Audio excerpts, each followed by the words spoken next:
Hello everyone, আজকে তোমাদের সাথে ক্যাবেজ মাঞ্চুরিয়ান রেসিপিটি শেয়ার করতে চলে এসেছি। তার জন্য কি কি উপকরণ নিলাম সেটা তোমাদের সঙ্গে শেয়ার করে দিচ্ছি। দেখো, খুব সূক্ষ্ম করে রসুন আর আদাটা কুচিয়ে নিয়েছি, সাথে নিয়েছি পেঁয়াজ আর ক্যাপসিকাম কুচি। আর এদিকে কিন্তু ক্যাবেজটাকে আমি আগের থেকে সেদ্ধ করে নিয়েছি। আর অতি অবশ্যই প্রয়োজন cornflour, green chilli sauce, soya sauce আর টমেটো সস।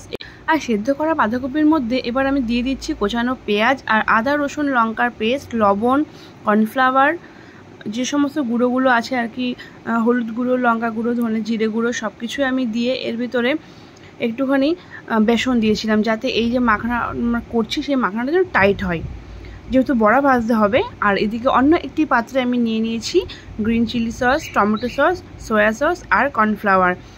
এর ভিতরে জল দিয়ে এবার এটাকে আমি গুলে আলাদাভাবে রাখবো। এটা কিছুক্ষণ পরে একটু ঘন ব্যাটারে তৈরি হয়ে যাবে।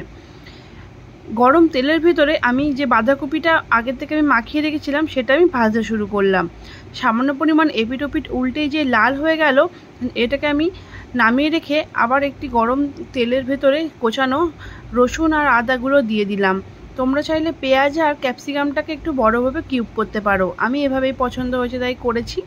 আর তৈরি করে রাখা যে লিকুইডটা তৈরি করলাম সেটা আমি এর ভিতরে দিয়ে দিলাম। টকবক করে ফুটে ওঠার পরে দিয়ে দিলাম কিন্তু গোলমরিচ গুঁড়ো, আর আগে থেকে ভেজে রাখা বড়াগুলো এর সাথে মিশিয়ে বেশ মাখো মাখো ক্যাবেজ মাঞ্চুরিয়ান একদম তৈরি।